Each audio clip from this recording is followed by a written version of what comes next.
Welcome to Metaphysical Soul Speak. I'm your host, Elena Fox Starks. Hey guys, I hope you're doing really well in this moment in time, and that whenever and wherever you happen to be in this wild, wacky, wonderful world of ours, I hope that you're able to pay attention to the colors that you are not attracted to. What? That sounds so weird, Elena. I know you're thinking that. What do you mean the colors I don't like? Okay, what are colors in your world that you absolutely love? You already know your favorite colors. But what about the colors you don't like? So if you find yourself having an aversion to these colors, it's very, very likely, or at least possible, that perhaps you don't like these colors because they are issues. Just bear with me for a minute. I'll get to it. They are issues that you have not resolved yet. Problems, issues, things that you're not really looking at in your life. So if you find yourself really hating the color red, and red just freaks you out and you don't like it, you have a problem with issues that are related to your first chakra. Oh, there we go. Now I hope you're getting it. You think about the rainbow, Roy G. Biv, red, orange, yellow, green, blue, indigo, violet. And you imagine that's your chakras, your 7 chakras in your body. And when you imagine that red is your first chakra, and if you don't like the color red, you might get a little scared or freaked out, or if you find yourself shying away from rubies or carnelians or any, like rocks or stones that are red, or you just don't like the color red. Now, I don't mean like the sight of blood. Nobody likes that. Everyone kind of gets a little cringy about that. I don't mean that specifically, but the color red, a lot of people just go, oh, I don't like that. It's because you might be afraid that you're not going to be able to survive one thing or another, or that you're working towards survival a lot. Little kids tend to love the color red. It's a vitality color. And then as they grow a little bit more, they like orange and then yellow. And usually when they grow up more towards the later teen years, they'll like green and blue and purple. And they kind of go up the color spectrum as they are progressing through the various lessons that there are in the chakras. But I've heard people say to me, oh, I hate the color green. Oh, it's disgusting. Blah, blah, hate green. And it's funny because these are people who generally have a hard time with love. That's the color of the heart chakra. And a lot of people I know have just been, not a lot, but in my life, about 3 or 4 different people were really having a hard time with their love life.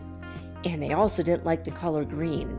They were afraid of it, or they just thought it was disgusting. And also, possibly, they had been burned by love, and they were not looking at the issues of the heart.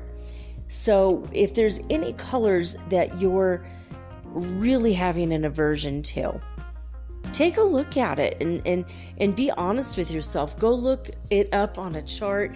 If you want to have a very thorough set of, lessons, technically, they are lessons. Last year, I did a bunch of episodes about the chakras, not just the 7 in your body, but the one beneath your feet and the others above your head, including your star chakra and the chakras that connect you to the whole world and the galaxy and the universe. So, I just thought about it today. I don't know if this is something that you should look into or not, but have you ever just been absolutely, completely disgusted by the color yellow? Ugh, yuck, I don't like yellow. Ooh. And also you're having problems with your identity. You don't know who you are, how you fit in society. You kind of get down on yourself a lot. I know when I was a little kid, I hated the color yellow. And I always said it's because it's the color of pee, because when you're little, those are the kinds of things you think about. And so I never liked the color yellow for years and years. And then when I was older as an adult, every now and again I'd buy something that was yellow because it looked nice on me. And I'm like, oh yeah, I like this now because I now know who I am and I'm okay with that. But I mean, I've gotten to the point where when I was really young, I didn't like certain flowers because they were those colors that were relating to those chakras that I wasn't quite through with those issues yet. I still have the issues, not really ready to acknowledge or face them. I wasn't really ready to deal with those issues. And so I was just like, I'm not gonna, I don't know. If you're afraid and your creativity is stifled, you might be afraid of the color orange, for example. And I have told you guys this story before, probably when I was doing the chakra episode. I had this shirt that was orange. It was kind of like an orange sherbet. Did I just say sherbet? I had a shirt. There was a color of orange sherbet. And I loved orange sherbet when I was a kid. And also that weird peach yogurt color that when I was a kid was the same. Peaches aren't this color, but the yogurt was. So that was really, now as an adult looking back, it's kind of suspect. But I had this shirt that when I put it on, I felt happy and filled with joy and creativity. And it's funny because everybody around me hated that shirt. And I'm like, that's weird because I feel great and happy and joyous when I have the shirt on. And the way that people look at me, like they hate my guts. They were treating me bad. They were like afraid to look me in the eye. And I noticed it every time I wore the shirt. And I got to a point where I would put on the shirt and say, I wonder how many people are going to react negatively to this color. And it was really funny. And one time I wore, over this orange sherbet colored shirt, I wore a green, I had like a corduroy long sleeve shirt that was buttoned up, and I wore it over the orange. It was around Halloween time. So I just told people, it's like, pumpkin colors, right? And it just as a social experiment, I went around and I wanted to take note of the people who didn't like the orange. And some of those people that would normally just be like, oh, I don't like that color, they would go, oh, I really like that green shirt. And they would avoid looking at the orange shirt. I thought that was funny because green is the color of the heart, but orange is that second chakra, that sexuality energy, and also the creativity, because your sexuality and your creativity are very much tied together because it comes from the same chakra. And so I just thought that was all kinds of funny. Like when I wore blue, people responded to me better because people like blue. It's like, the throat chakra and talking and being kind of giddy around each other. And the third eye, Roy, G, Biv, B-I, indigo. You can't really wear indigo. It's a very hard color to see, but it's kind of between blue and purple or violet. And violet, sometimes people would be good around me when I wore purple. People like the royal purple, but I've been made fun of for wearing purple. And that's the crown chakra color, but also gold and white are crown chakra colors. And usually when you wear white, nobody says anything. It's very neutral. And then when you wear black, that's also a neutral color, which neutralizes negativity. But a lot of people think it's a negative color, which is funny because it's really not. It's the color of like the dark mother, the yin, and like it's like the color of sitting in the dark in a cave meditating, and it's just, the color of night. And when people are afraid of their shadow self, they'll be very afraid of the color black. When they're afraid of what they might do, if they were brought to the face of their, temptation of their own deepest, darkest desires that they're afraid of admitting, no matter what it is. A lot of people are afraid of the color black, and they think they associate it with criminals, because in the old Wild West movies, the good guys always wore white and the bad guys always wore black, and that's how we knew them. And it's kind of silly, and it's very childish to think that only, the good people wear black or white and the bad people wear black. It's kind of weird, but we associate a lot of things with color. When we're sad, we get the blues. When we're jealous, we're green with envy. And that's funny because, you'd feel jealous in matters of the heart from your heart chakra, which is green and also pink. And, only sissies wear pink. I mean, men don't cry, right? Because in the United States, at least, these are things that we're taught, well, not anymore, but when I was growing up, this is how it was, like boys don't wear pink because, men don't cry, boys don't cry, men aren't in touch with their feelings. And it's very sad. It really ruined several generations, this negative way of thinking, and it's hurt our society quite a bit. But pink is also the other color of the heart chakra, and so to make fun of the color pink was a big deal. I was always aware of that when I was growing up, because I always liked the color pink. It's a very beautiful color, and it's so light and bright and airy, and it just makes me sad that, men, if they wear pink, they get made fun of. If boys like the color pink, they get made fun of or beaten up in school or whatever. Hopefully it's not like that anymore. Things are changing a little bit, and but that's always tied to the heart chakra. So anyone who says anything negative about that, usually they don't have any kind of connection to their own heart or their own their own emotional feelings, let alone their connection to love, how they love themselves. A lot of times, I think, if you have an aversion to pink or green, you might have a hard time loving yourself. You also might have a hard time loving others, especially if you can't love yourself first, you can't love other people. And I suggest, if you do have issues with that, to find a dog or a cat that you really love and just practice loving them, and then take that love and that feeling and then turn inward to try to love yourself more. And then you could try to turn outward to love other people, and make it a big practice to love everybody on the planet. You can't open all 12 chakras unless you absolutely love everybody. Now, you could separate the actions of people. There's a lot of people that are horrible in the world right now that we're aware of, and we don't need to hate them. We can love them, but we don't have to love what they do. We don't have to invite them over for Christmas, right? Most of the people we don't like, people in public office or people in positions of power that it turns out they ended up being a horrible person, like they've hurt women and children or other men, and we don't have to love them. I mean, we have to love them, but we don't have to like them. We don't have to love what they do, right?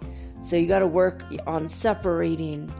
If you love the soul of everybody because ultimately that's God, then you're going to be okay, right? So if you could work on loving all the colors and accepting all the colors and accepting yourself in every possible way, then you can love a rainbow of colors, and then you'll have a lot more colors to wear too.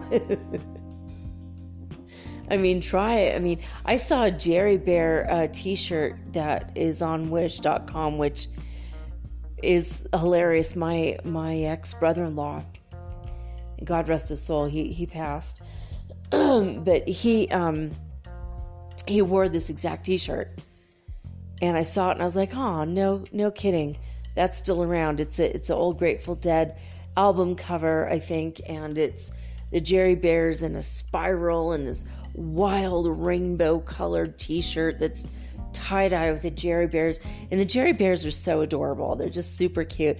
I don't listen to the Grateful Dead that much. I mean, I've only heard a few of their songs in my life, and I like what they stand for, but I don't hear their music and go, ooh, yeah, I don't resonate so much with the music.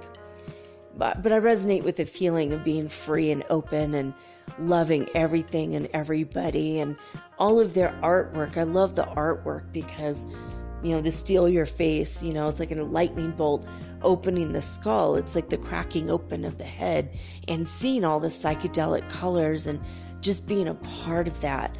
And we are developing our crystalline bodies. We're going way, way up into this fifth dimension. And the sky sometimes is filled with rainbow colors. I don't know if you guys have seen it, but it's incredible. And I don't mean like a rainbow in the sky, but I mean like just like blotches of every color of the rainbow, but just it looks like cotton candy up in the sky. I don't know if you've seen the clouds that look like that. I've seen where people have taken pictures of it, and I've heard people talking about it. Like, wow, it's like weird, like suddenly we live in a kaleidoscope of rainbow colors. And it reminds me a lot of the Jerry Bears and the whole tie-dye thing, that the Roy G. Biv colors and the tie-dye. Even though it's not that dark, it's not super saturated color, it's very pale. It's very gauzy and ethereal. But anyway, I just wanted to bring it up. I heard about this earlier today. I was talking to my higher guidance, and I was like, hey, what do you want to talk about today? And he's like, what about when people are afraid of colors? I'm like, yeah, that is a thing, isn't it? I mean, I've had people just react negatively, and I know that even though I love my creativity and I love all the colors, I mean, I don't love walking into houses that are orange. It's like, it kind of irritates me a little bit. Like, what are we in kindergarten? Why do we need to paint our walls primary colors? It kind of upsets me, because it's just so strange. I want things to be, like fuchsia or purple or, blue, and, turquoise is my favorite color. And I know when I look at real estate just for fun, like I could spend hours looking at houses. I'll just pick a city sometimes and just, I wonder if I could live there. Let me look what the houses look like. Lately I just look here in Ecuador because I want to stay here. And there's some condominiums at the beach. There's a ton of them. I mean, there's like 153 properties at the beach right now that are on Craigslist alone. And I mean, like from $50,000 or $60,000 on up to $1 million. Okay, every price you can imagine, but most of them are pretty much the same. Just high-rise condominiums overlooking the ocean. It's like there's so many of them that you just kind of feel like they're actually not even a special kind of property. It's weird, but some of these are decorated so lovely, and I just go, ah. And then what is the thing that makes me want that property over another one? And I've noticed that I get angry when people, it's like my Virgo judgment comes back up, and I get really angry when people decorate their house like orange and a bunch of different browns when they live at the beach. I just feel like they're missing the opportunity of bringing the outdoors in and living as a part of the environment. I just feel like you should paint, your walls should be all the different colors of blue, especially turquoise, and maybe pale seafoam green, and also white, and maybe a very pale, like a Swiss coffee or a beige, but browns and oranges have no place in a house, let alone in an actual beach house. So I get kind of mad about that. And so those are things I need to pay attention to. Like maybe I'm not down to earth the way that I ought to be. And maybe that's the brown aversion to the color brown. And maybe I'm stifling my own creativity. So maybe that's why I'm not attracted to the color orange. Now, just because I'm not attracted to these colors, I mean, I'm actually looking at a blanket that this lady bought me with the landlord. She brought it to us. She brought me this bright yellow one and this, which I had to take off my bed because it's just so bright and I don't feel rested and calm, to go to sleep at night. And then this other blanket is like, I'm literally looking at it. It's dark brown and 2 or 3 different colors of tan and orange. 2 different kinds of orange. One of them is almost red, like an orange red. And I'm just like, these blankets are so ugly that like I would never pick this. I mean, I would pick lime green or navy blue or cobalt blue, any other colors than what she picked. But she's a lot younger than me, and younger people like more earthy colors usually, in general. And not everyone likes the same thing, obviously, which makes us all wonderful because we're so varied in our tastes, But like the walls in this bedroom I'm in are blue and brown because the brown is the wood. There's a ton of wood. I look like I'm living in a log cabin over here. And then one wall is brick, just normal red bricks, which is pretty cool. I like this place. It's cozy and it's homey because of all the wood. It's like cedar and pine. But I do notice this, like, how come, like, when I see some pictures, I just get kind of mad. Like, why does everyone's house have to be freaking orange? Why? It's so ugly. And then I wonder, is it the color I'm not attracted to? Or the decor? Like, we don't need to be living in the 1970s, the worst part of the 70s. If you guys ever go back and look at that 70s show, I mean, Donna's house is amazing. I love her house. I like that. The 70s green is kind of nice, but like Donna's house, it's like all turquoise and white, and it's so cool. It's like, how come people didn't... Ooh, excuse me. I really need to dust my room. But how come people didn't decorate more with the turquoise? I don't get that. Because that's my favorite color, so I'm always like, hey. But anyway, so I do pay attention to why don't I like certain things, and maybe if you pay attention to it, you could ask yourself questions. It's okay not to like that as a decor, but if you have like a serious aversion to something where you just like, ew, I hate it, it's disgusting, and you get really upset, you have to ask yourself why. What are your associations with it? And also, does it relate to a certain chakra that you haven't quite cleared out all of the problems and issues of yet? So anyway, there's that. So today is September 11th. I don't want to get too far into the show without acknowledging, what happened in the United States. God, when was it? 2001, right? I literally have it's like I've repressed even the year. I think it was 2001 because then I had my second child in 2002. And I remember thinking, why did I bring kids into this world, and why am I about to bring a second one in? And I wasn't pregnant with him, but I thought I was when that happened. It's so funny. I thought I was about to be pregnant as I kept having a vision of him. And I didn't get pregnant with him until the following January.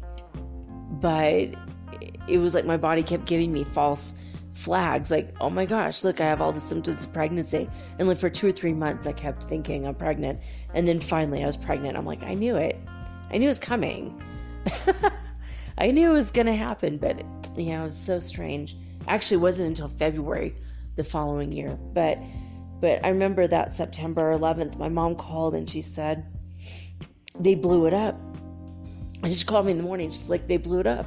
I can't believe it. They blew it up. And she was really upset and agitated and angry. She was like screaming into the phone.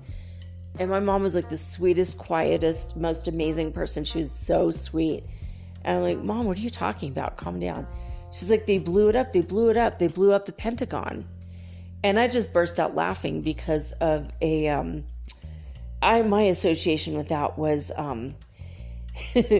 I Love Lucy. I used to watch it constantly and all the reruns. And there was an episode where these people moved into the apartment building.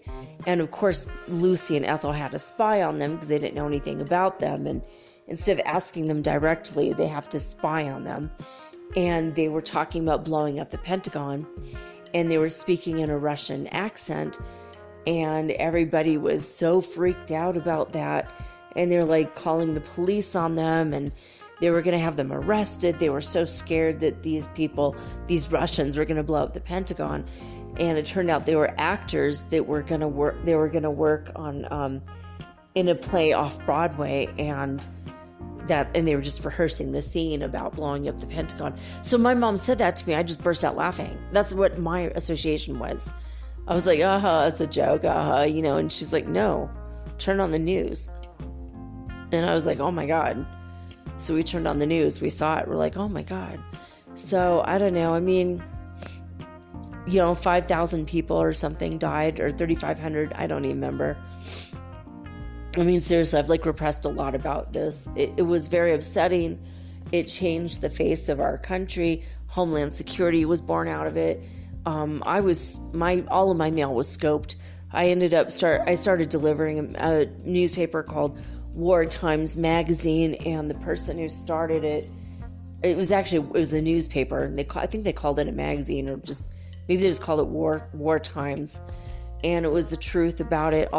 They uncovered a bunch of stuff. And every month I got this giant box delivered to my house. And I went around delivering it to all the different stores in the county. Anyone who wanted to distribute, the truth of what the Bushes were doing and all the stuff that was going on back then, which was quite a big deal. And I was shocked that I was able to fly, just to be honest, because the person who was the editor-in-chief and the founder of the paper, she ended up on a no-fly list.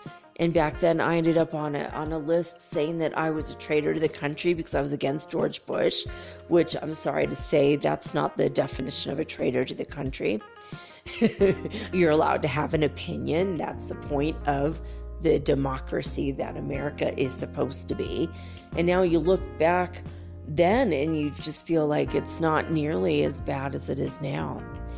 And it's really, really scary now. So I don't know. I pray a lot for my country and I worry about him. But something freaked me out though today. I woke up after having this crazy dream. And in my dream, I was with a bunch of friends who in my dream I knew. But when I woke up, I'm like, who the hell are these people? I have no idea. But I was in this house that was old, from this, maybe even the 50s or the 60s, maybe even the 40s, late 40s. And it was, I think, in Los Angeles or in California somewhere. And I know it was an old established neighborhood because of all the big old trees and the big bushes and the plants. And there was ivy, and there's mulberry bushes everywhere.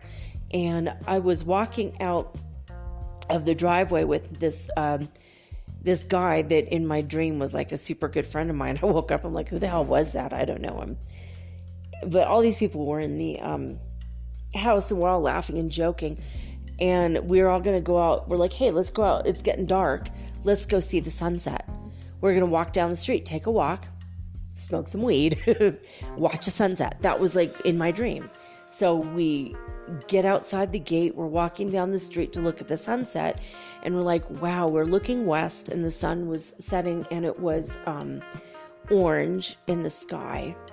And it was like a golden orange. And it was absolutely gorgeous. And the clouds were kind of coming around the sun, so it was blocking it a little bit. And we thought, wow, it's really beautiful, but we wish we could see the sun more. Because of course staring directly into the sun is so good for your eyes.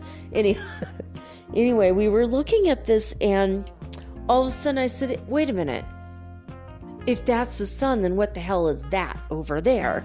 And I pointed to another part of the sky over to the left of the sun, and it was a secondary sun, and it was bluish white. And everyone just stopped dead in our tracks. We kind of started looking at each other like, what the hell is that? It's the same size as our sun, actually a little bit bigger. And we're like, and someone said, I think that's a UFO. Oh my God, I'm so scared.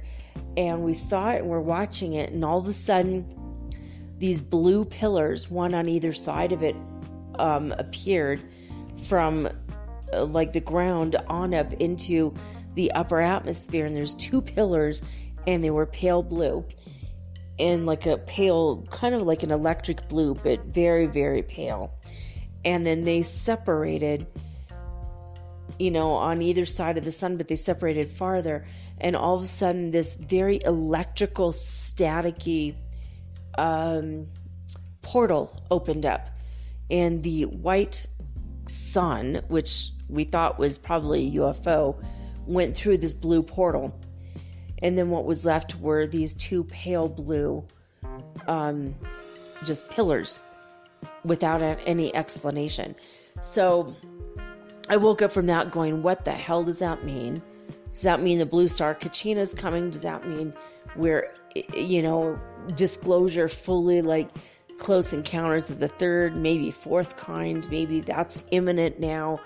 I don't know what that is. And then I get on Instagram, and oh my God, you guys, have you seen all of the September 11th pictures of the two blue pillars? That's exactly what I saw in my dream. And I didn't know that anyone was going to do that. I hadn't seen that before I fell asleep. So I don't know. That was my weird dream experience last night.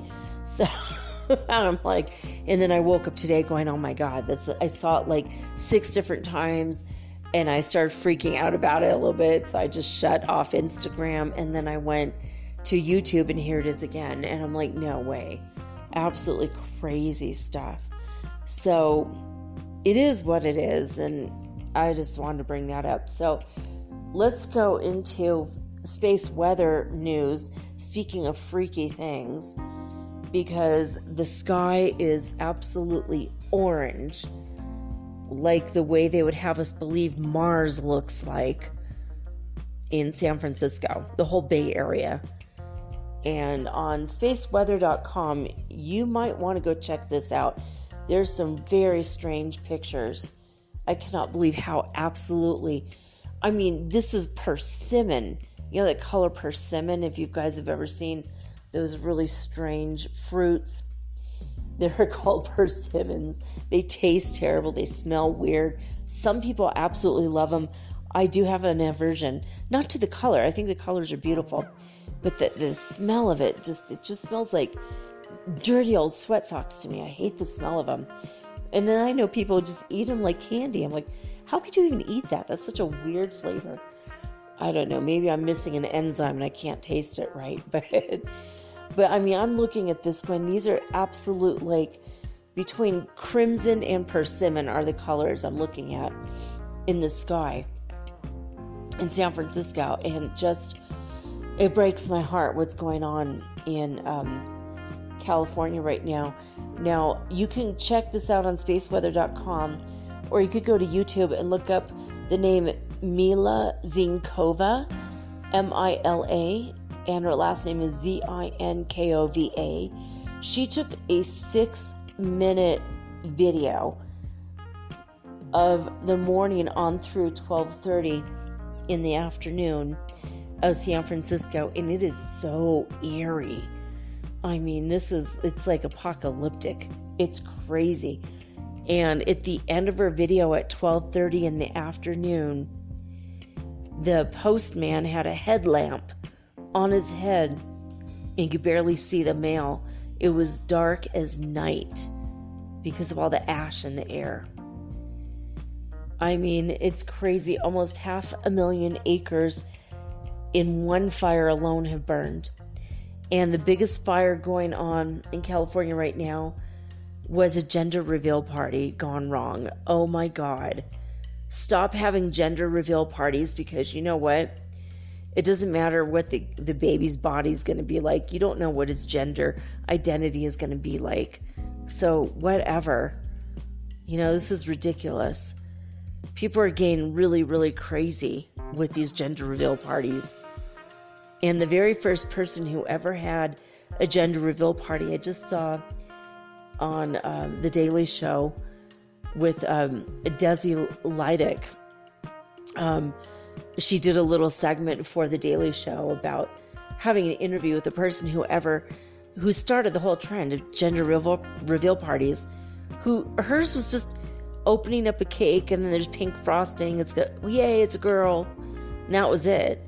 Now people are like catching cars on fire and flipping over all-terrain vehicles and catching 500,000 acres on fire in California. I mean, freaking stop already. This is ridiculous.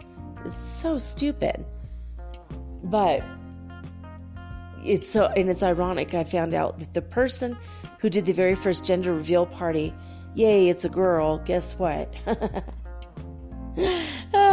No, sorry. It's a trans man. She's a trans boy right now, and when she grows up, when he grows up, he's probably going to do the transition fully. And she's like, yeah, it's not funny. I started this trend accidentally, and guess what? You can never know the gender of your child. Ha, goes to show.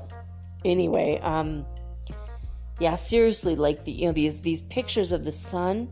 This is the color of the sky in San Francisco. Crazy stuff. All right. So anyway, the solar wind speed right now is 306.6 kilometers per second, which means it has picked up a little bit. And the sun is completely blank, no sunspots. That little sunspot that was trying to formulate, fizzled out. It went away. We are now 21 days without a sunspot. So that's pretty crazy. Apparently we're back into Aurora Borealis season. I don't believe we ever left it, because we've had Aurora Borealis this whole time. Couldn't see them over the noctilucent clouds, but now the noctilucent cloud season is over, and the Aurora Borealises are back. You can still get an SMS text message if you're living in the northern hemisphere and you want to see them with your own eyes, or you could probably just still get them and turn to YouTube, to your favorite channel. There's a lot of live feed videos that will show the sky in the northern hemisphere, and sometimes it's really fun. I like to tune in the next day after the auroras are, because the quality of the cameras tend to be better. People take the video without it being a live uploading feed constantly to YouTube. It just seems to be better quality and so much prettier the Aurora Borealises are. So anyway, let's see. The neutron counts, the cosmic radiation that bombards us every day, has gone down. It's still at a very high level though, but has gone down by 0.2% from yesterday. We are still going to be hit with solar winds on the 14th of September. We haven't had any new solar winds coming our way. So I guess that's good news. The network reported 16 fireballs over the United States. Again, that's NASA's Meteoroid Environment Office and the All-Sky Fireball Network with NASA's All-Sky cameras, of course. So 16 fireballs over the United States. 13, here's that lovely number, 13 are sporadic and 3 are September Epsilon Perseids. And that's it. HeartMath Institute is still down, and so the only Schumann resonance news that we have today is from disclosurenews.it, and it was 11 hertz frequency on September 11th. So we don't want to think about the 911 issue. 11 is a number for twin flames, of course, which is awesome. Pretty cool stuff. And I think that there's going to be a lot of people at least contacted. Maybe not meeting in person this month because still the pandemic. But I feel like it's still going to happen. And maybe even on through October is this current wave of twin flames. I hope I'm in this group. I think I might be, but I don't know. He hasn't contacted me yet, so maybe it won't happen for me at all. I know my guy is famous, so that's going to be a thing. Like maybe it's possible you never meet your twin if one of you is famous, the other one isn't. I don't know. We'll see. I mean, maybe with any luck, if I get famous, he'll figure that it's okay to contact me. I don't know. I'm not going to put that on it. I think he will. And maybe he'll listen to my show someday and go, hey, guess what? I've been listening to your show. And I can go, woohoo. All right. So I wanted to get into the collective card reading of the day, but I did want to bring it up since 11 is the number for twin flames. Let's celebrate that a little bit, just accept that. Have trust and faith and love for your twin and understand that it's going to come when it's ready, when you're ready. Just keep working on yourself like I am for me, and it's going to happen. And if you're not a twin flame, it's probably even better because oh my God, I know it's a very rough relationship to go through. So, okay, Guardian Angel is our collective card of the day that I drew. I had my higher guidance. I said, hey, God, send me an angel to pluck it out of the deck. He sent me Archangel Michael, who has been with us this whole week, pulling the cards out. And today the card deck was Vintage Wisdom Oracle once again, and our card is Guardian Angel. So I'm going to read that to you, and later when I get a chance, I'm going to go ahead and put that up on Instagram. And I do have yesterday's card up on Instagram today, and you'll notice that I have a much better post maker. I had to delete the other one. It was just going to be so ridiculous. Every time I'd get to the point of removing the watermark by listening to the ad, it would kick me off the internet, and it'd be like 2 hours later, I'm still not on the internet every time I tried to remove the watermark, and I'm like, this is ridiculous. So I had to give them a low rating and delete it off my phone and start with a brand new one. And I'm so glad I did, because now it's going to be a lot more sophisticated and I don't know. A lot less embarrassing. It's like I've moved up from crayons to markers. That's how I feel. Anyway, Guardian Angel, this is what this says. A gypsy peasant girl carries a basket while strolling along a woodland path. It's hard to say, woodland path. Daylight is fast diminishing, and a heavy mist shrouds the landscape beyond. She pauses as if in a moment of quiet recognition. Perhaps she can sense the presence of her guardian angel above. Her guardian angel holds pink carnations, which are associated with the tenderness of motherly love. They may be destined as a symbolic offering to be placed in the empty basket below. The word angel derives from the Greek word angelos, meaning messenger. As God's emissaries, angels are vehicles of unconditional love and service to humanity. In particular, guardian angels are thought to guide and protect the onward journey of the soul during its sojourn toward God. Guardian angels can take a myriad of forms, which reflect the consciousness of the individual at any given time. For some, the vision of their angel, whether seen, heard, or felt, remains fixed, but for others it changes. The presence of this card indicates that your need for reassurance, direction, or protection, and invites you to enter the silence and connect with your guardian angel. Raise your vibration of your request by being mindful of the quality of your thoughts and questions, as this in turn affects the response you will be given. Be patient and listen carefully, as our angels often communicate in unexpected ways, but always in accordance with the perfection of divine timing. So there you have it, guys. All right, I'm going to take a quick break, and when I come back, we are going to find out who do we need to pray for this week with our Earth Changers report, followed by the weekly Weird World News, because boy, we could sure use some hilarity and fun in our lives, and we can definitely use some weird news. I mean, I love hearing the weird news, because it's like, most of the time it's like, you know what? My life might not be the best, but at least it's not this. Some of this weird news is so weird. I'm just like so grateful it's not happening to me. Anyway, but I do pray for the people. Some of these things are weird. Usually, though, there's a lot of animal stories, because the animals are getting into all kinds of trouble now that we're not there to scare them away. So all the, animals are coming into town and going, wait, what's going on over here?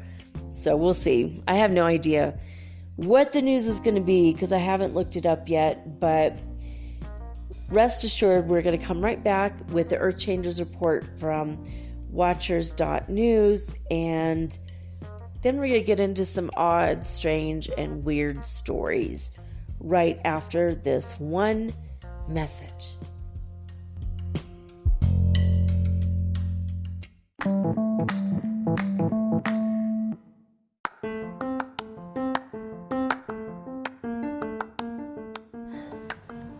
If you haven't heard about Anchor, it's high time you did. It is the absolute easiest way to make a podcast. First of all, it's absolutely free. Second of all, they have creation tools that allow you to record and edit your podcast right from your phone or your computer. You guys have known that I've been doing this for 8 months using the Anchor.fm app right on my cell phone, and I have done it everywhere, right? I have recorded this in my living room, my bedroom, little cafes in Quito, Ecuador, all over Cuenca. It's so absolutely easy to make your podcast, and editing is just a snap. Anchor also will distribute your podcast for you, and it took me about 2.5 months to become syndicated, and now I'm available on Spotify, Apple Podcast, and many more, and so can you. You can make money from your podcast also, and there's no minimum requirement. You get paid from your very first listener. It is everything that you need to make a podcast all in one place. So please, if you are interested in making a podcast of your very own, do not hesitate to start with Anchor. Download the free Anchor app or go to anchor.fm to get started today.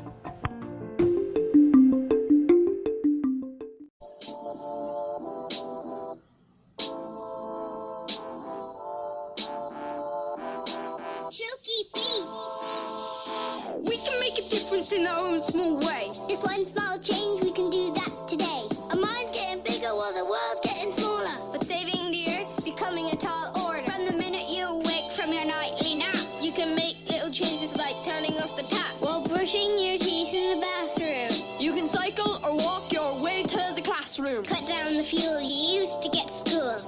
Pull in, let's cancel.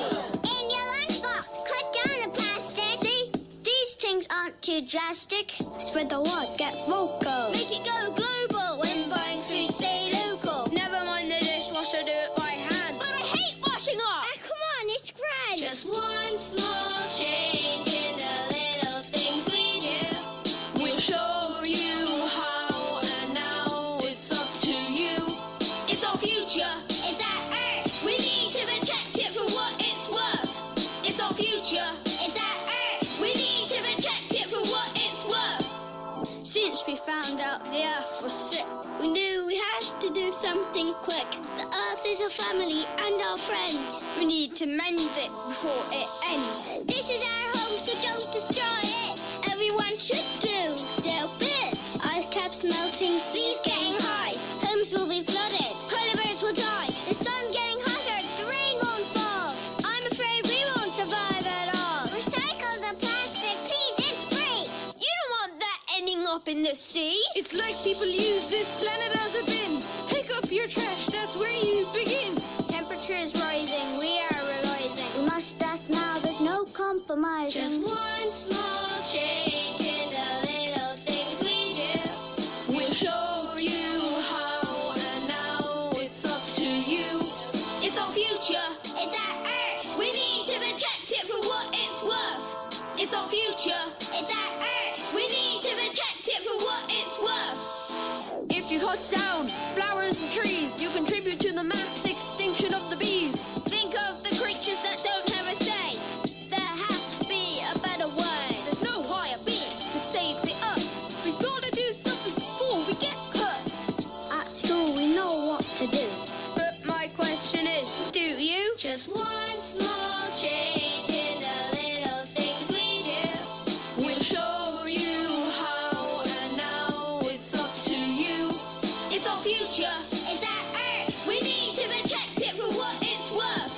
It's our future. It's our Earth. We need to protect it for what it's worth. Just one small change in the little things we do. We'll show you how, and now it's up to you. It's our future. It's our Earth. We need to protect it for what it's worth. It's our future. It's our Earth. We need to protect it for what it's worth.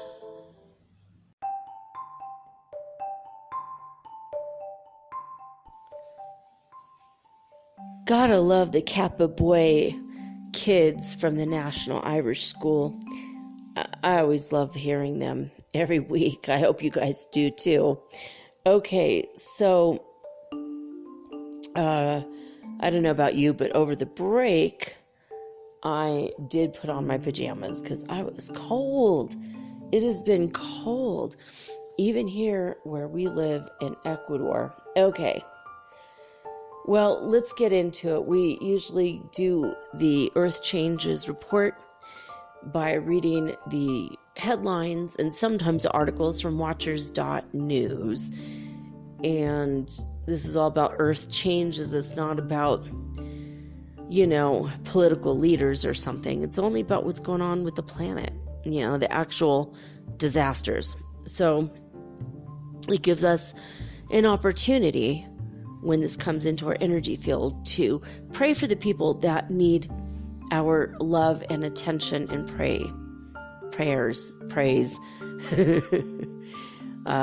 So I'm always, when I hear of disasters, I'm always sending love and light, and I imagine that the love and light comes from my heart, goes out to the people. And also I imagine from my mind that rain is falling where it needs to fall, and the sun is shining where it needs to shine, and the wind is calm where it's not calm. And I always try to imagine what the people need in these situations. So you could do the same as we go through these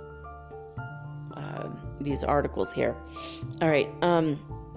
Before we get into the articles, I don't know what happened, because last week there was an article I couldn't wait to read, and then I ended up not reading it, and I couldn't find it until the show was over, and I went to delete that tab, and there's a story, and I'm like, oh my God. So I don't even have access to the story right now, and I don't know why, but in Siberia, they found another massive sinkhole, and they have found 9 of them in the past 3 years, and they don't know what the hell is going on, but apparently it looks like methane gas is being released from the earth, and it's creating these massive holes, and it's like, I don't know, I guess they say that it's possibly tied. I read like 2 or 3 articles on this, like a week ago, so I'm trying to do this from memory. But if you are interested in checking out the Siberian holes or sinkholes, it's crazy.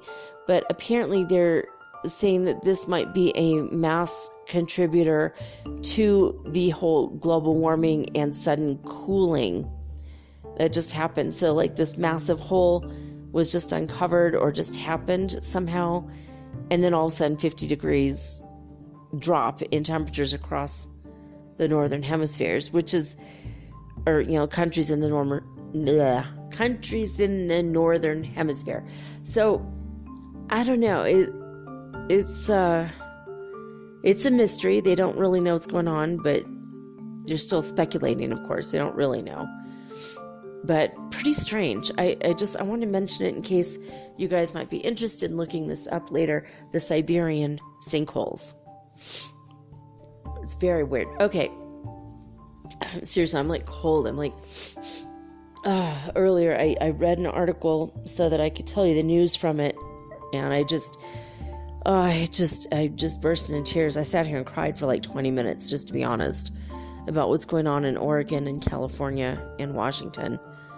It's just, I just saw like, the fires are so bad over there, and my heart is going out to these people. So anyway, Typhoon Haitian, Haishen, Typhoon Haitian, hits Japan with record gusts, and it also makes landfall in Ulsan, South Korea. So let's send calm wind or no wind energy to South Korea and Japan and just send them love and light, because they're having to deal with this massive typhoon and the heavy winds, and that can't be fun, right? I mean, maybe the first few minutes fun, and then after that maybe not so much fun. All right, so early season snow and record cold for the Rockies in the United States. Yeah, earlier today I was looking at a video of Wyoming and Colorado. Dogs are happy. They're running around in the snow, getting the snow on their nose and jumping around and super happy. But I mean, there are massive drifts of snow everywhere. It looks like the dead of winter suddenly, and it just started just this week. And this is unseasonably cold. I remember growing up in Minnesota, and usually the first snow would fall on Halloween, ruining our fun. Like every year, it was absolutely annoying as hell. It was always like, it's going to be a blizzard tonight, first blizzard of the season. It's going to be super cold. You aren't allowed to go out. And so we weren't allowed to go out, which meant we had to stay at my grandmother's house in town with her overnight so that we could hand out candy, because it made her nervous to open the door to little children she didn't know. I just every year when this happened, I would have to wear a witch's costume, of course, and scare the kids. And I open the door, of course, and hand out candy, of course. And then, of course, wish them happy Halloween. But my brother and I there were a couple years we resented not having a Halloween. And it broke my heart because this year in Los Angeles, they have canceled Halloween because of coronavirus. Not the fires, but the coronavirus. They're sure the fires will be out by then, but I mean, excuse me. Yeah, my son is sick. He's got a 99.1 degree fever. He had to go out this past week to get money from the bank, and he didn't do he went to a store that he likes to get a couple things that we needed, and talked to the guy, because he hasn't talked to him in like 7 months, and he got something that didn't work, and they went back the next day to get his money back, and also because he owed the guy $5 that he had forgotten to pay him, or didn't have the money to pay him. So he went out 3 times or 2 times in the past week, and now he's sick and he regrets it, and he's like, oh my God. So I don't know if you guys hear this tonight on Friday, just send love and light to my kid and our way. I think mine is just allergies though, because I really, honestly, I need a dust in here. I'm getting ready to hire a maid because I don't see it the way that the maids do. I mean, I don't know. It's good to give people business if you can. So anyway, there we go. But yeah, the record cold for the Rockies. Oh my God, you guys. I mean, in 48 hours, it dropped 50 degrees across the Rockies, across the northern hemisphere of the planet. I don't even know what to do about that. I guess send them love and light, right?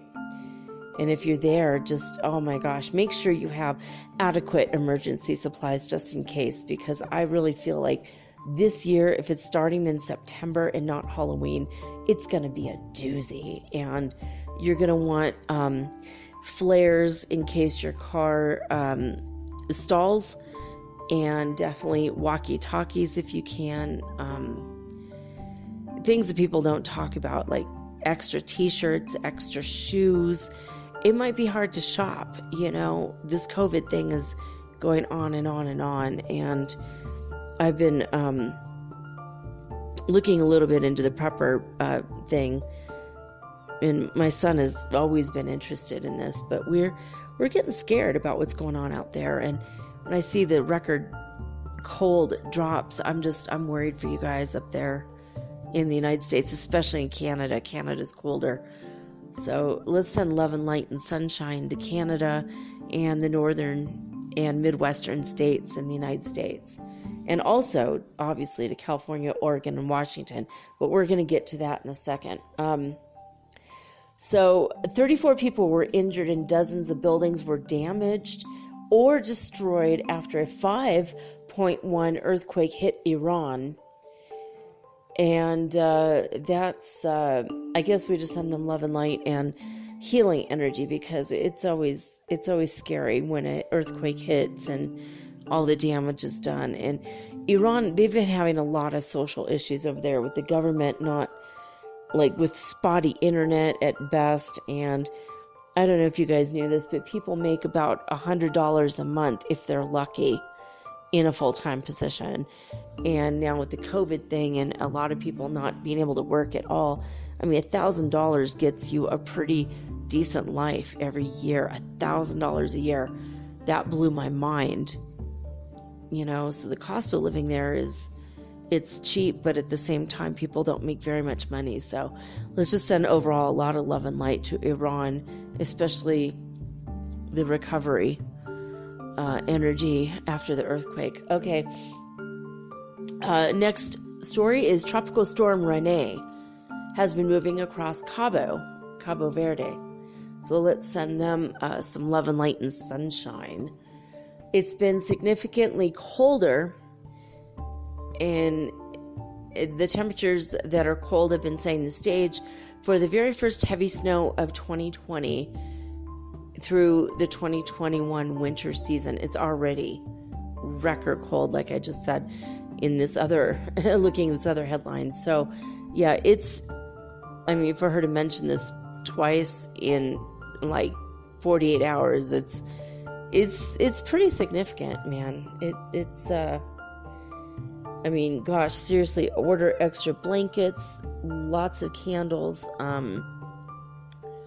those silver blankets for emergencies in case the electricity goes out and you don't have heat. I would be getting that firewood now if you haven't done so already. Like, man, if you have a wood burning stove or fireplace. I miss having a fire in my home. Not like my house on fire, but having a fireplace or a wood stove when my kids grew up with us in just north of Paradise, California, the town that burned down 2 years ago. We grew up like having, they grew up having the wood burning stove. It was normal. And we always had to keep that fire going. And I don't miss, chopping and carrying the wood and getting the splinters and getting burned. And I don't miss all that, but I kind of do miss having the energy of that fire in the home, because it just feels so cozy and primal. And so you guys, for those of you in in the Midwest, like Minnesota, North Dakota, South Dakota. I mean, even in South Dakota in the Badlands, they're having lots of snow. Wyoming already, Colorado. I think even in Idaho, there's snow already. It's crazy. It's already, it's like already dead of winter in September. It's unprecedented.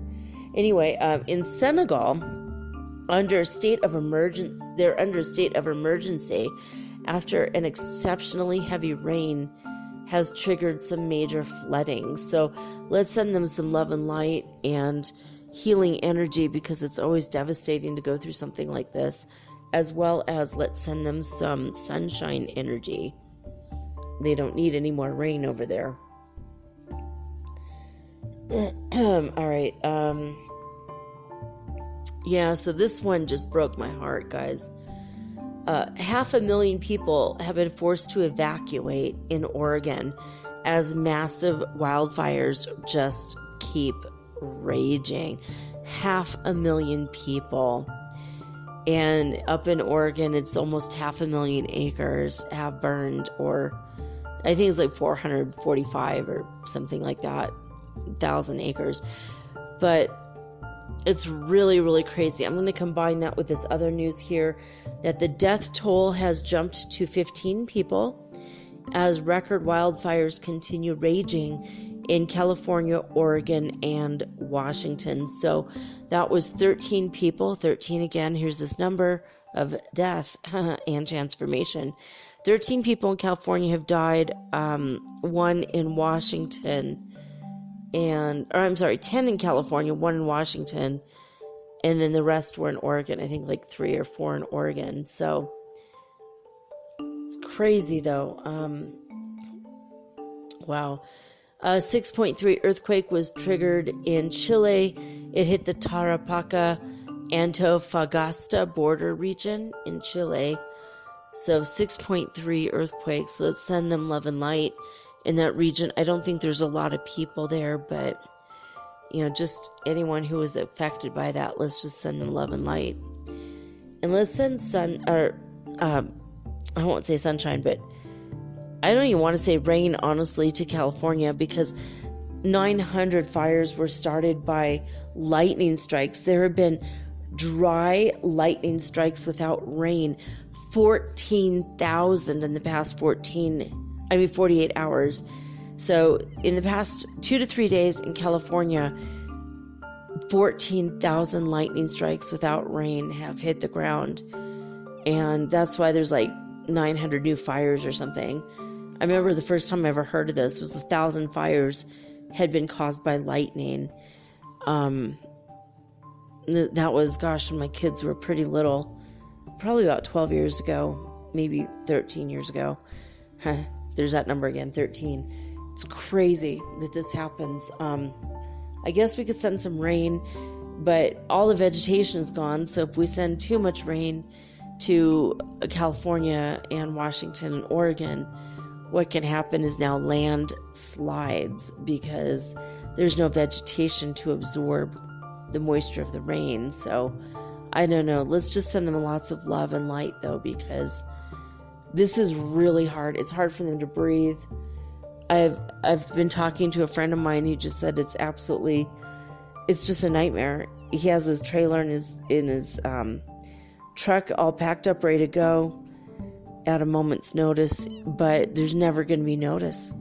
The police haven't been noticing people, giving people notice, sorry. That was a funny way of putting it, noticing people. Like, there haven't been evacuation orders at all. It's just kind of like, use your own judgment. Hope you don't fall asleep during this fire, because you might not get out in time, It's been really devastating. Oroville around Berry Creek, I told you guys this week that was happening. Also in Southern California, like almost 500,000 acres have burned from a gender reveal party. Oh my God. So stupid. So stupid. All right. There's a weekly volcanic activity report. Let's see. We could go there and see what volcanoes. Remember last week was a bunch of volcanoes going off in Guatemala, where I used to live. All right. only 2 new volcanoes have had brand new activity or unrest in the past week. And there's ongoing activity for 12 volcanoes. So the new volcanoes going off are Kavachi in the Solomon Islands and Sinabung in Indonesia. So Sangay, Ecuador, that might be why I'm actually itchy and blowing my nose a lot, because that's only 70 miles from me. Or maybe it's 70 kilometers, I don't know. But Sangay, Ecuador, that volcano is pretty. It's pretty. It means the giver. It gives us a lot of ash in the air. Not good for asthma and allergies, but it is great for the region for growing plants. So, yeah, there's volcanic activity in Japan, the United States, in the Chile-Argentinian border, Indonesia, Russia, Fox Islands in the United States, of course, Ecuador, what I just said, Rincon de la Vieja in Costa Rica, Semeru in eastern Java, and also in, a couple different ones in Russia, a couple different ones in Japan. It is, it's pretty normal though for, up to 20 volcanoes every week. That's normal, but there's only like 14 going off now. It's not too bad. I mean, compared to what is average, it's actually below average right now. So that's okay. Yeah, hopefully I'm trying to get back over to that other page now. So, not terrible. La Nina Enso phase has been declared at the peak of hurricane season. So, yeah, we do have a lot of La Nina activity starting, which is going to bring, thank God, needed relief to the Bay Area in California and across where all the fires are raging. The whole Pacific Northwest of the United States will be getting rain by this weekend, I think. So, because of La Nina, so that's a good sign. A shallow 6.1 earthquake has hit near the eastern coast of Honshu, Japan. So let's send them love and light. And I think that's it, honestly, for Watchers News. I don't see anything else. There was 200,000 people are homeless after severe floods hit the far north in Cameroon. I don't think this was on the other page. It's on the first page, which I'm now on watchers.news. So let's send sunshine to Cameroon. Help dry up those crazy floods. So, looking at this, and I did say 500,000 people were evacuating in Oregon because of the wildfires. I think I said everything. That's it. Not a lot of news. No news is good news, I suppose. So here's a fun article I wanted to read. And it's in the weird news section. We already are at the weird news, so that's awesome.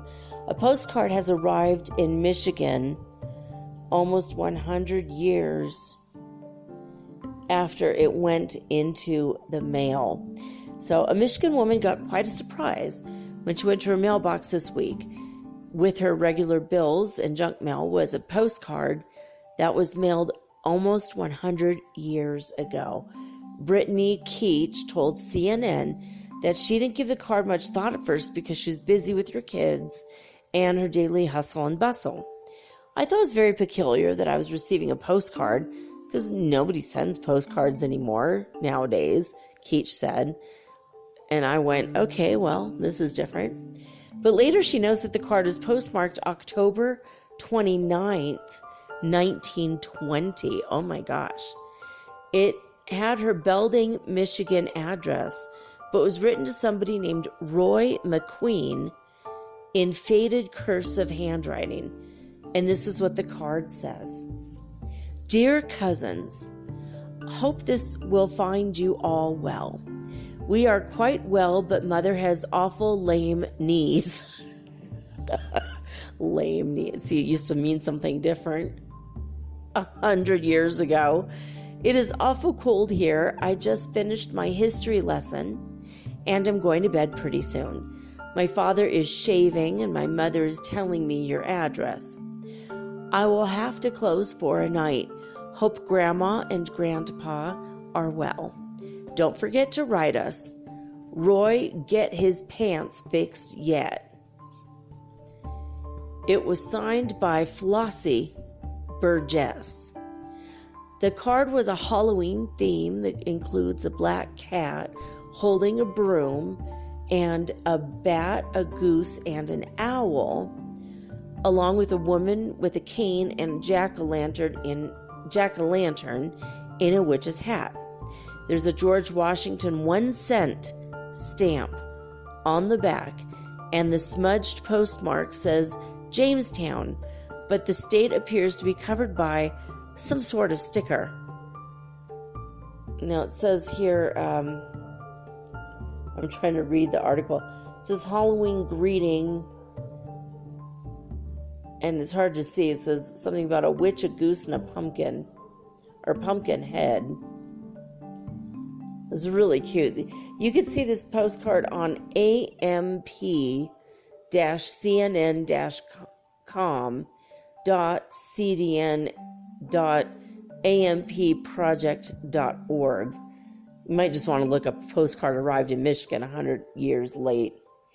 It's crazy. So Keach, who's 30 years old, she said she had no idea what delayed the card, which was mailed decades before she was born. Yeah, like 7 decades. A spokesperson for the Postal Service, yeah, they do have to answer for this, don't they, told CNN affiliate WXMI that in most cases these incidences do not involve mail that had been lost in our network and later found. What we typically find is that old letters and postcards, sometimes purchased at flea markets or antique shops and even online, are then re-entered into the system, and the end result is, well, what we do best. As long as there is a deliverable address and postage, then the card or letter gets delivered. Keach posted photos of the postcard on her Facebook group in hopes of finding either McQueen's or Burgess's relatives or someone who might have known the families. I have 2 wonderful ladies that are helping me look into their genealogy, she said. Several people have posted old documents in the comments section that might help solve the mystery. Now Keach wants to return the card to a family member and say they've got a lead on one possible relative.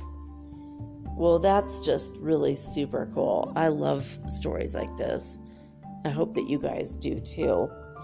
Anyway, now we're going to go to our weird news. I can't believe we're only 26 minutes into this. Isn't this crazy? Usually we're scrambling at the last 20 minutes to get the news, the weird news. So, all right, let's see where we're at. Okay.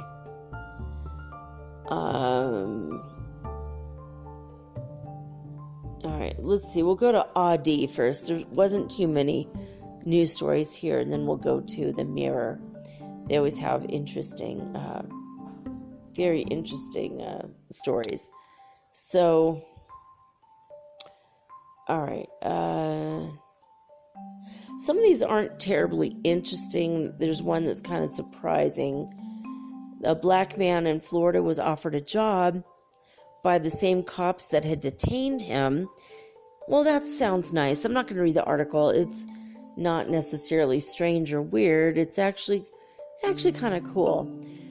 Now, this one is strange, so I'm going to go to this one. A World War II veteran has received a license to be buried in a chewing gum coffin. What? What is a chewing gum coffin? All right, well, we're reading this one. This is on oddee.com, ODDEE.com. Well, they say as far as veterans' last wishes go, this one is a pretty heartwarming one. Have you ever liked something a lot, like really absurdly much? Maybe even so much that you want to take the thing to your grave? Well, for this World War II veteran, who recently was given the right to be buried in a chewing gum package. He certainly has. Now, that's a bit of an exaggeration, but it's mostly true. Oh my gosh, this 94-year-old vet, his name is Sutti Economy. You just can't make this up. Sutti, S-U-T-T-I-E, Economy. Like the economy is good this year. Sutti Economy, 94-year-old vet from Roanoke, Virginia, has been granted license by the Mars Wrigley Corporation to be buried in a casket resembling the wrapping of Wrigley's Juicy Fruit chewing gum. Well, I have to hand it to him. That's one of my favorite gums, too. Economy's love story with the bubble gum. It's not bubble gum, dude. It's just juicy fruit-flavored gum, which is excellent chewing gum. You can blow a bubble with it, but it's not very good for blowing bubbles. Hubba Bubba is a lot better than Wrigley's Juicy Fruit chewing gum. Just saying. I've always loved Hubba Bubba. And plus, it's super fun to say. Say it 5 times fast and you'll just start laughing. So if you ever feel down in the dumps, say Hubba Bubba, Hubba Bubba, Hubba Bubba. So you can't even get through it 3 times without laughing. All right, Economy's love story with the chewing gum, began decades ago back at the front, he says. During World War II, chewing gum was included in the United States soldiers' rations. I did not know this, did you? That's crazy. And he says because of wartime rationing, Wrigley could not make enough gum for everyone, says the Mars Company on its website.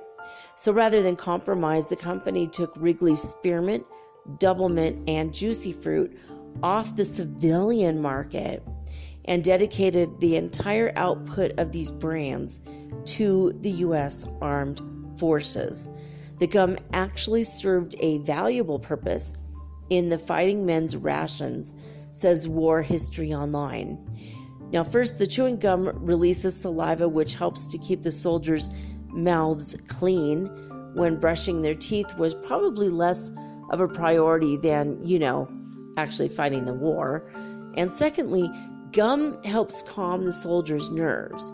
Cigarettes were handed out to them for the same reason, but chewing on some gum was, of course, a more health-conscious option.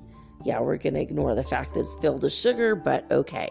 Given the circumstances, it's no wonder that Economy developed a taste for his favorite gum brand. Well, sharing is caring, so Economy obviously survived the war, finally returned home, but the man who came home back from the front lines wasn't the same as the one who had gone. Now, we're not talking about anything morbid. Economy just still loved the ever-living crap out of Juicy Fruit gum. According to his brother John Economy, who is 81 years old, Sutti would share his love for I don't know why they keep calling it bubble gum. It's actually just chewing gum, but whatever. See, me as a Virgo, I was like, I'm not going to let this go. I'm like a dog with a bone on this stuff. Okay. Anyway, would share his love for the chewing gum, handing out to anyone in his community. It served as a symbol for his mission to talk to people about World War II, the memorial, and to honor the deceased veterans that died for our freedom, said John. So Sammy Oakey, Economy's longtime friend who runs the Oakey's funeral service, corroborated John's story. Now, Sutti would come in here for visitation or just come in to visit, and he'd always bring a bunch of packs of Juicy Fruit chewing gum, and he'd put it out for the employees to enjoy, Oakey told CNN. He didn't just do that here either. He did this at restaurants, doctor's offices, and wherever he went. So one final wish. For decades, Sutti Economy continued his mission to keep the memory of veterans and their fallen brethren alive through his love for Juicy Fruit gum. But unfortunately, even the brightest candle must eventually burn out. 3 weeks ago, Economy was taken to Salem Veteran Affairs Medical Center in Virginia because of his heart condition. Within a week, his condition luckily improved enough that he was moved to the Virginia Veterans Care Clinic. However, Economy, who had told the old Grim Reaper to shove it for the time being, understood that his time might soon be at hand. With that in mind, he contacted his friend Oki about how he wanted his earthly remains to be laid to rest. His sole request for his funeral to have his casket painted or an applique applied to it that would make the coffin look like a giant pack of juicy fruit gum, Oki wrote on his funeral services Facebook page.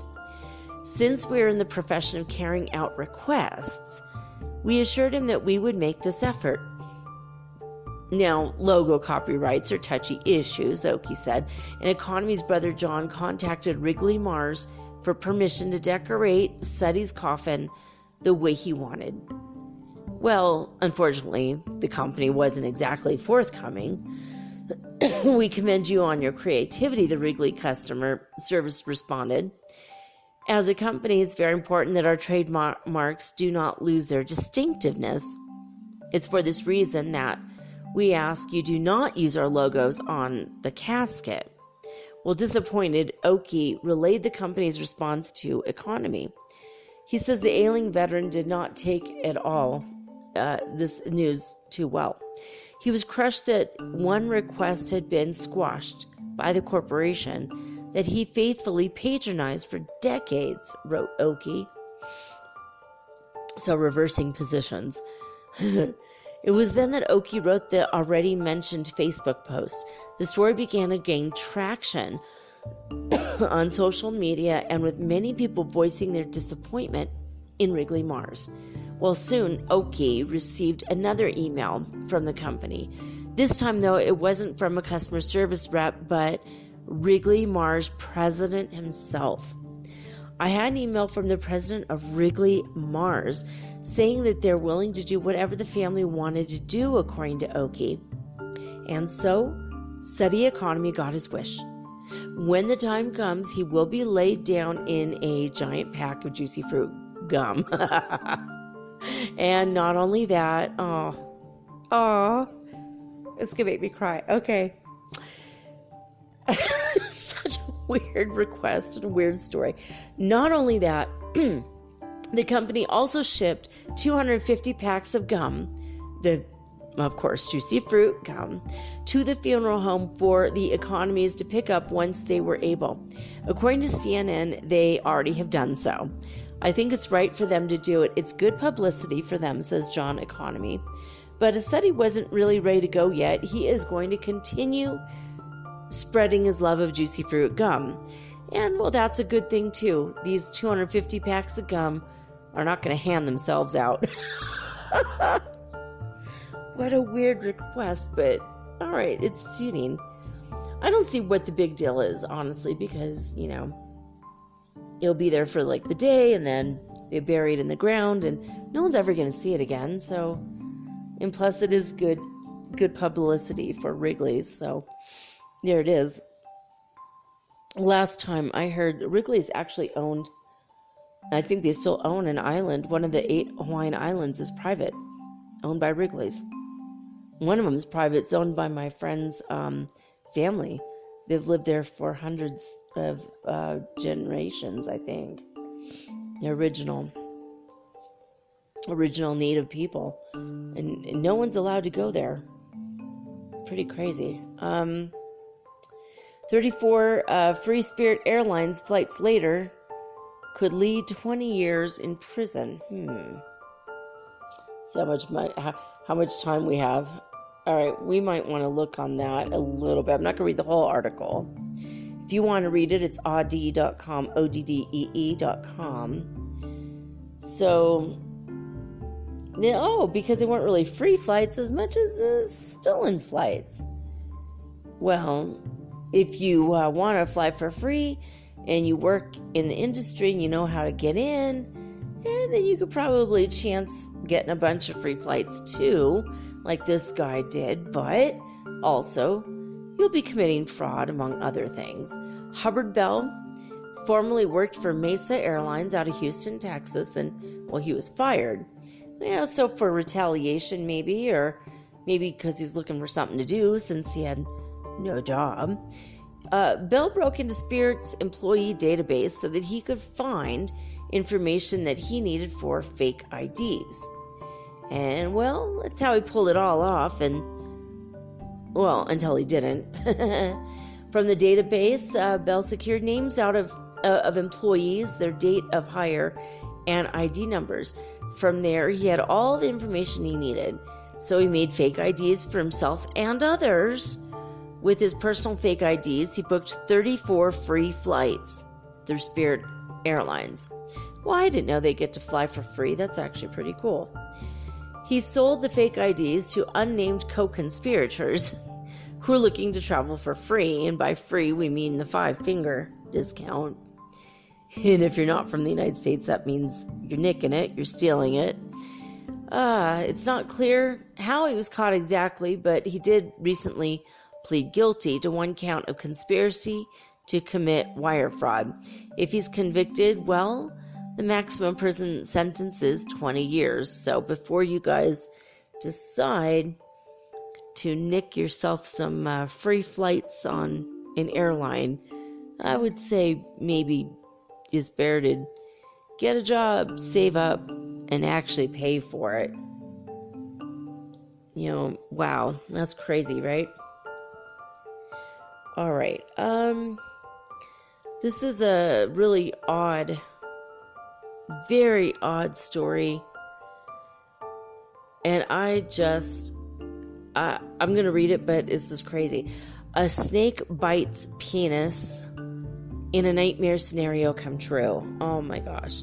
A teenager in Thailand was sitting on the toilet at home when a python latched onto his penis. Oh my God, that's a nightmare.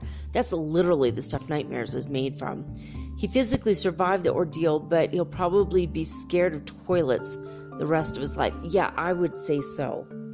Someone could argue that we at Audi are suffering from ophidiophobia of late. That is a story. There's a story about 100-pound snakes living in a man's ceiling, and the pure horror of a 4-foot snake pulled from a Russian woman's throat. Yeah, remember that was last week. Now, rounding out the trifecta of awful snake stories, a snake in a toilet biting a man's penis and sending him to the hospital. Oh my God. And apparently, it turns out this is a rational fear. See, I always thought there was an irrational fear. I've always been afraid of snakes coming up through the toilet. I heard about it when I was a teenager. Some urban legend from New York City or something, or Florida or something. And I'm just like, ugh, so scary. So, I don't know about you, but snakes in toilets were a top 10 big fear when I was a kid. Yes, they were when I was too. We must be the same age. Along with shark attacks in the shower and quicksand. Well, I'm not afraid of that so much. Not the shower. Quicksand, though, has always been a really weird fear of mine.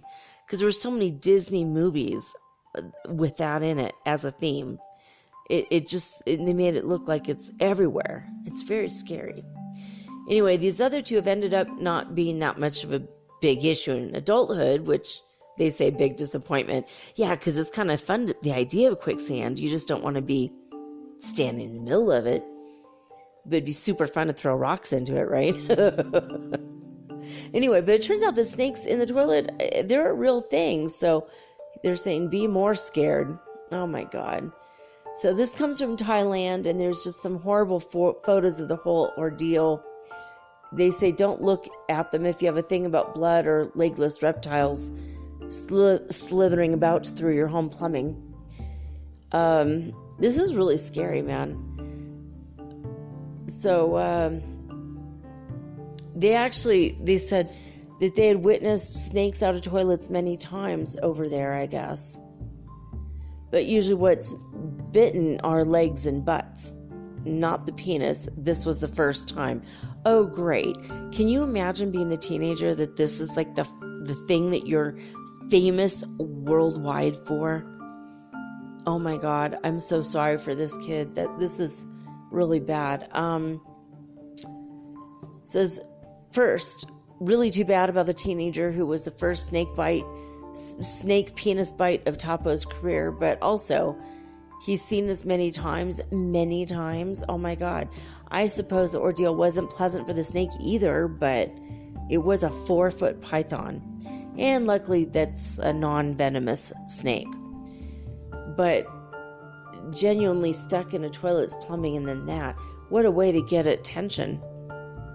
The bitten teenager tied the snake's head to the bathroom doorknob so that it could not escape, and then they had to remove and smash the toilet to free the creature. Topo isn't the only one who sees snakes in toilet bowls all the time. Topo is the guy who rescued the snake, by the way. You guessed it, Australia is, well, similarly afflicted with snakes in toilets. 2 places I think are crossing off the list right now. Don't want to travel there. Oh my God. So again, they say don't look in the pictures in the link if you think you're going to be squeamish about it. So if you get the willies just reading the story, you're not alone. There's a science behind we're uncomfortable with all things creepy and crawly. Because back in ye old days when we spent a lot more time outdoors, people could quickly spot snakes and spiders. People that could stood a better chance of survival. Now, jumpiness is ingrained in our genes. But when the snake comes slithering up the toilet you're sitting on, there's no amount of genetic predisposition to freaking out that will save you, right? Because you can't see it coming. Oh my God. And the New York Post spoke to the teenager's mother, who now predicts her son will be scared every time he goes to the toilet. Well, you know what? All of us will now from now on. I feel so bad for him. That is crazy. There's a study that says refusing to wear a face mask could mean that you are a sociopath. Wow. So this person says, well, not putting on a mask, Kaupila, Kauppila, wrote this. He or she, I don't even know, Ile, I've never heard of this name. Anyway, this person says, not putting on a mask is a dick move, but isn't this going a bit far? Well, there's not much good coming out of the ongoing pandemic, right? At least it's giving us fascinating insights about humans, though.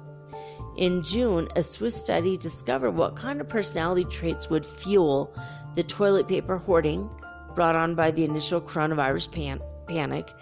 And now a Brazilian team of researchers have found another link between a certain type of COVID-related behavior and a particular personality type. Namely, they discovered that people who refuse to wear face masks in public, they just might be sociopaths. We have been instructed by governmental officials, such as the CDC, to wear masks to inhibit the spread of coronavirus. However, there's been and still is a portion of the population worldwide who vehemently refuse to don one. Luckily, their numbers are dropping as the coronavirus keeps rampaging around the world. And according to the Pew Research Center, the percentage of United States adults who had worn a mask in public in the last 30 days increased from 65% all the way up to 85% in August. So that's just 2 months. 20% more people are wearing the masks, which is good.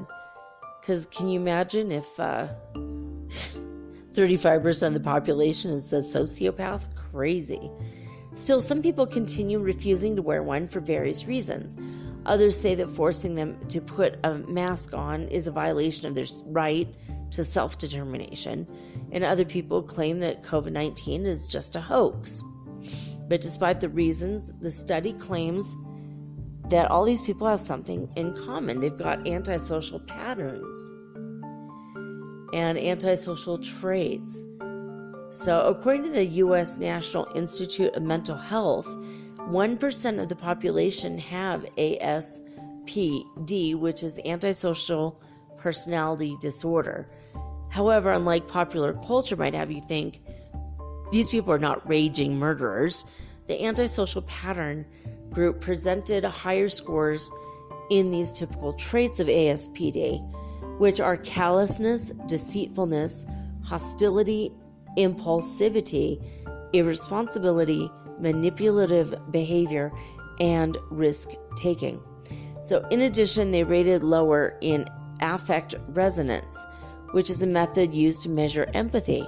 Basically, people exhibiting ASPD traits are less likely to feel things like guilt or remorse.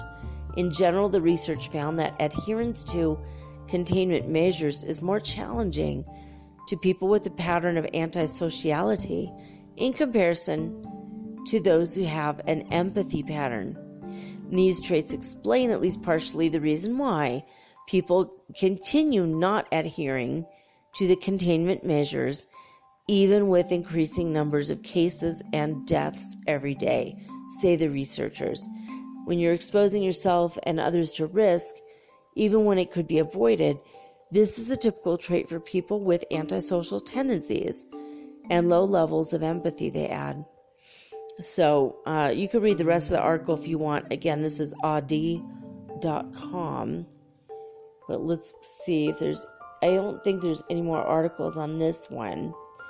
Going to the next website now, which is mirror.co.uk. We're going to hit some headlines. Just as a nice way to round out the end of this week. Okay, let's see. A furious wife has put up posters after discovering her husband's been cheating. So we're going to go check out what these posters say.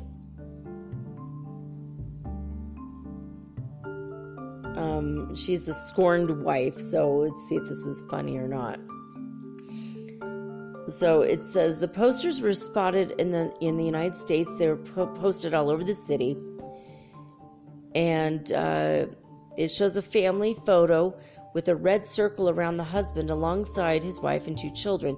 Now there's, I guess, I don't know if it's a poster that actually shows the family, but here in this article there's smiley faces over the family and the husband, and it says he abandoned his wife and kids in New York to come to RTC to, well, you can imagine the word, to do what to MILFs and for a government job. Some neighbor you have, he's still married and living with another woman. Please cite him for adultery, class 4 misdemeanor, according to Virginia Code 18-.2-365. She actually looked this up. That's pretty crazy. And it's like a note to the police, and she put this all over town, I guess, to get him back. Not that funny, but that's crazy, right? That's a little bit crazy. I mean, it just seems like it's easier to divorce him, right? All right, so there was an influencer on Instagram who tested positive for COVID-19, and she continued to wear really cute outfits and post on Instagram while she was sick. And all these people start criticizing her for it. Obviously, it's what happens when you go to the Hamptons and you're irresponsible for the whole summer and then you get sick. And people are like, instead of taking pictures of yourself in cute little outfits, you might want to just take care of your health and stay off social media for a couple weeks, right? So, yeah, I mean, don't let this happen to you. If you're a social media type, and you're an influencer and you're making money at it and you get sick, you might want to take a break. You don't want to risk getting bad publicity, right? So this is a fun story. A woman who loved Halloween, hailed as a freaking legend for having the best obituary ever. A woman named Holly Blair has gone viral online after her amusing obituary was shared witch jokes that she exploded into glitter and bats. Aw, she looks really fun. They call her the Witch of Juniper Road. She passed away, God rest her soul, on August 17th, leaving behind a husband and 3 children 4 spoiled cats, 2 stinky dogs, 3 bad birds, a turtle, and an utterly useless frog named Fred. This is what her obituary said, and it's been recently published in the Idaho Mountain Express. The obituary was later shared online and since has gone viral due to the quirky Halloween theme and the amusing tone. Holly's obit jokes was that she was a wicked witch, and that when she died, she exploded into glitter and bats. Alongside this, it featured a photo of Holly wearing her black pointed witch's hat, of course, and it goes on to discuss her plans for the afterlife, which include drinking beer with Terry Pratchett and flying across the moon on a broomstick on Halloween. Aw, that's really cool.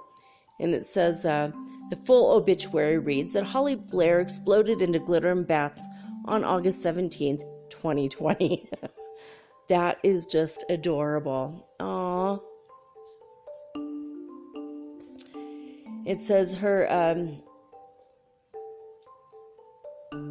says she's survived by 4 spoiled cats, 2 stinky dogs, 3 bad birds, a turtle, and a utterly useless frog named Fred, as well as 3 children and a husband of little to no importance.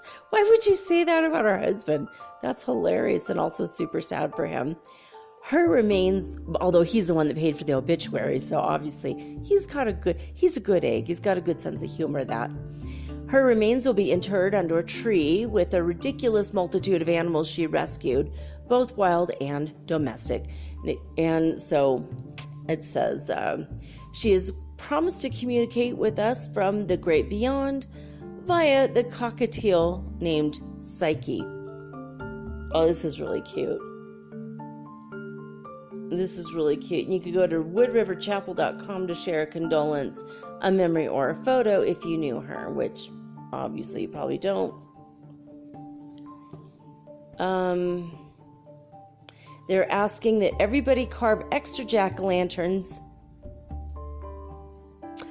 on Halloween this year in her honor. I don't know why that just made me just cry, because no one gets Halloween this year. It makes me very sad. But yeah, carve your jack-o'-lanterns, make an extra one for her. This is the best obituary that people have ever seen. People on social media are going crazy over this obituary. And so that's it. That's pretty cool. I like that. All right, let me see how much time we got left. All right, not much. I think that's a good ending, and a good ending, right? All right, well, that's it. That's all she wrote for this week, guys. I hope you've enjoyed this episode of Metaphysical Soul Speak, the podcast, as well as this week. It has been a rough week emotionally for a lot of you, and physically for a lot of people around the world. So let's just keep sending love and light and prayers and accept them for yourself. So I hope I gave you enough tools this week to energetically protect yourself and heal yourself in a multitude of ways. That was kind of the theme. Archangel Michael was with me all week, pulling the cards of the day. So he is the angel of protection, and that does tell us quite a bit that it was him and not the other angels, right? So anyway, that's it. I wanted to tell you guys that I really appreciate you and I love you very much. I cannot have a podcast without the listeners, so you guys are half of the equation. So thank you so much for being here and being a solid listener. A lot of you have just stuck with this for a long time, and I wanted to tell you how grateful I am from the bottom of my heart. So I also wanted to say thank you to those of you who have been sharing me on and my show on social media platforms, Instagram, Twitter, as well as Tumblr and Facebook. And thank you for sharing this to your Facebook groups. I was a part of several groups with millions of people, and when I mentioned my show, I was told I can't share that, and they deleted my comment because I'm promoting myself. but other people can promote me and not get kicked out of the group. So if that's you and you have spiritual groups, yoga groups, conspiracy groups, UFO groups, extraterrestrial groups, even abduction groups, especially abduction groups, spiritual groups, meditation groups, please let them know. Anchor.fm/metaphysical. That's how you find Metaphysical Soul Speak the podcast. Or, of course, I'm on iTunes and iHeartRadio, Stitcher, and Spotify, and the like. So thank you so much for all that. And thank you to my sponsors, and thank you to the 4 people this month who have already ordered a reading from me. I'm hoping to get to those really soon. This was a horrible week for me, but I'm hoping starting Monday, we're going to get all those readings done in the next week. Fingers crossed, God willing, and the creeks don't rise. All right. I love you guys. Thank you so much for everything. I'm sending you love and light, and as well as to the whole world. So I will be back on Monday with all unique and original programming, just like always. We will come back and do the Kybalion reading on Monday. But until then, I'm signing off with peace and joy and the high vibes of the Holy Fifth Dimension. Until next time, guys, peace.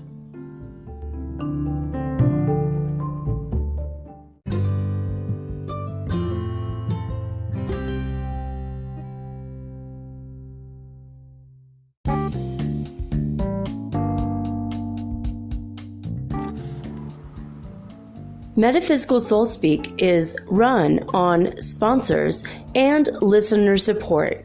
This means listeners like you. If you are so inclined to support my efforts and my little podcast, please visit me at anchor.fm/metaphysical and pledge an amount of your choosing today. Thank you.